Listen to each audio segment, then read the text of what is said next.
ตอนนี้อยู่ระหว่างทางแม่นเฮาแวใส่น้ำมันแคมทางก่อนทุกคนเพราะว่าบ่มีปั๊มเด้ต้องได้ใส่ลิตร1เพิ่นขาย28,000ส่วนในปั๊มแม่นลิตร2,000เงินดงก็จำเป็นเนาะเพราะว่ามันอยู่เทิงภูเด้คันบอกเฮาต้องได้ขี่ขึ้นไปอีก10 ลักจังมีปั๊มน้ำมันเราก็เลยใส่ห้องท่องไว้ก่อนเนาะเผื่อไว้ทุกคนเพราะว่าระหว่างทางที่ผ่านมานี่บ้านคนก็บ่มีแต่ภูมีแต่ผานะรถไผบ่ร้อยหรือน้ำมันไผทั้งบ่ใหญ่นี่อยากให้เตรียมพร้อมเลยทุกคนทั้งรถทั้งน้ำมันเนาะเพราะว่าทางมันยาวแฮงนะเลี้ยวไปเลี้ยวมาเลี้ยวไปเลี้ยวมาอยู่เนาะจะถึงภูนะสร้างบ้านเช่าจริงเลย2 ลิตรmới tăng hôm qua โอเค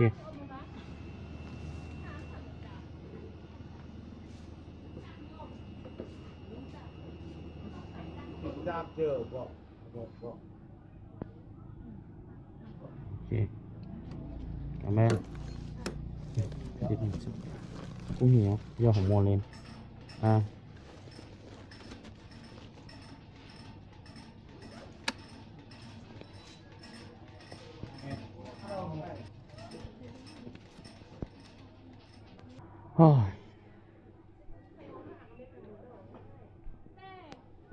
หนึ่งก็คือขี่สื่อไปอีกประมาณ50 ลักแล้วจะฮอดปั๊ม2ก็คือขี่ขึ้นไปอีกบ้านหนึ่งเนาะ16 ลักกลับลงมาแล้วก็จังออกไปทางนั้นเนาะเขาก็เลยถอกจาก2 ลิตรห้องท่องกันโอ้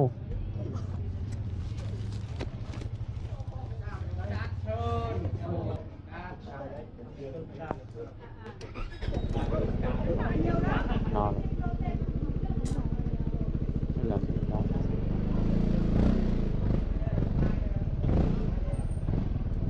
ai cũng đeo mũ chứ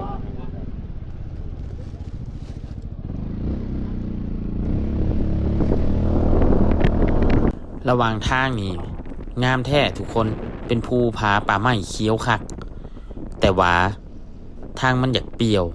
แล้วก็บ่มีฮอดปั๊มน้ำมันบ่มีบ้านคนอันนี้เผลอขี่เข้ามาเจอบ้านคนแน่แต่ยังดีที่บ้านเขาหนทางถือว่าขี่ง่ายหนทางดีเป็นส่วนใหญ่หลังจากเขาใส่น้ำมันห้องท่อง2 ลิตรขี่ไปอีกประมาณ65 กิโลจึงมีปั๊มน้ำมันทุกคนแต่ว่า65 กิโลนั่นน้ำมันเท่ากับขีดแดงพอดีแล้วถือว่าเส้นทางกวกโหลม 14G เป็นเส้นทางที่ยาวและก็บ่ค่อยมีบ้านคนตัดใส่ทางโฮจิมินห์อีกแห้งยาวผู้ใดไปดานังสวรรณเขตระวังผ่านทางนี้เด้อทุกคนคันว่า GPS มันชี้มาทางถนนเลขที่ 14G ตัดมาใส่ทางโฮจิมินห์แม่นให้เลี่ยงโลดทุกคนทางมันยาวแฮงสำหรับคลิปนี้ก็จบเพียงเท่านี้เจอกันใหม่คลิปหน้าทุกคน